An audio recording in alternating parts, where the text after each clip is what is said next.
Hey guys, Peter here to tell you about the latest from Crystal Lake, The Weight of Sound, out January 23rd on Century Media Records. The album has 11 tracks, 41 minutes in length, and this is the band's sixth full-length studio album. They are a Japanese metalcore band.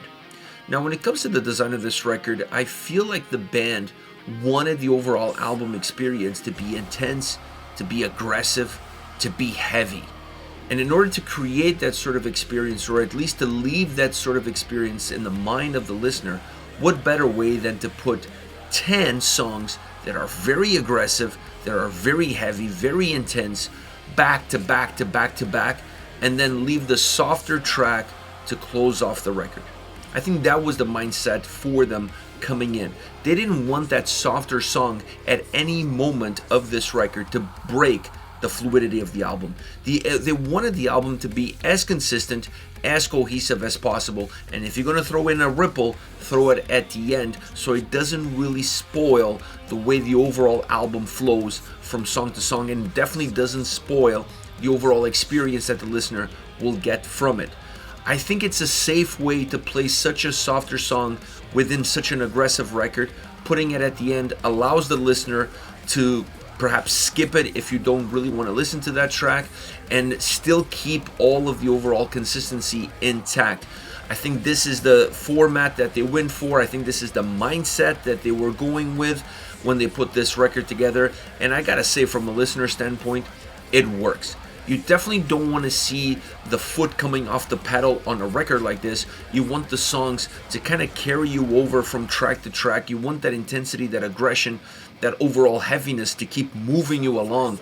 And then if you're going to have a soft song, put it at the end, because it kind of feels like a little bit of a break that you almost need after 10 tracks that are absolutely relentless. So great design considering the tracks at their disposal.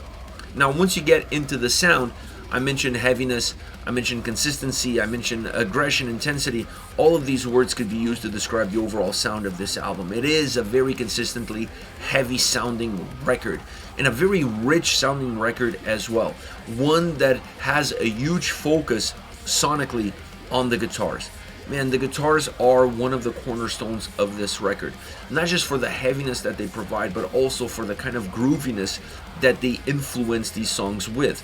It's definitely a guitar-focused record, a record that puts the guitars, even when you look at the mix on this album, really pushing the guitars into the forefront, allowing them to be the main focus of the listener's attention, the ones that drive these tracks, that drive the emotion of these tracks, that drive the melody and the grooviness that these tracks have to offer, and help define that overall heaviness that this album has.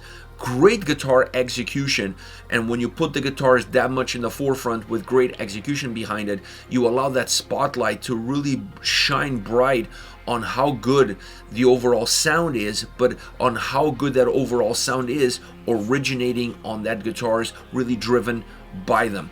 I would have liked to see the drums a little bit higher on the mix, with a little bit more oomph on the mix, in order to give the record a bigger sound overall. It's not like the record has a very narrow sound. It's not the case. But when you have the guitars so much in the forefront, and when you allow them to be one of the main, if not the main pillar of the overall sonic experience of this record, it's very common for a record like this to feel a little bit empty, and the guitars really try to fill in the space, but because of the dynamics that they have, the melodies, the grooviness, they don't have the necessary oomph. Even though they have heaviness, they don't have the necessary oomph to really push the bandwidth of the tracks. That is a role that really falls on the shoulders of the overall drum sound on any record. And on this one, not having the drums at times, not necessarily at the same level of the guitars, but at least a very close second, really allows the record to lose on that width, gain on the density that it has, but definitely lose on the width. And I think the album, with a little bit more of emphasis, with a little bit more substance behind the drums, would sound a lot bigger, would sound a lot fatter. This album really lacks on that fat sound that the drums could help emphasize, since the guitars at times don't necessarily give you that sort of experience.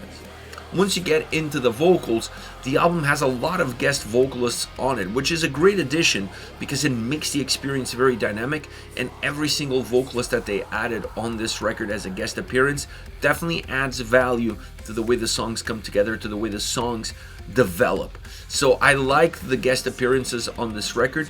One could say that almost nearly half the tracks have a guest vocalist on it, but I don't necessarily see that as a downside. I see that as an upgrade because it really feels like a record that's designed with singles in mind, but then it's put together in a format that also represents the overall record really well. Now, from a vocal perspective, you have a new vocalist, John, on the record with the band, and I'm sure a lot of people are wondering, how is this going to work out?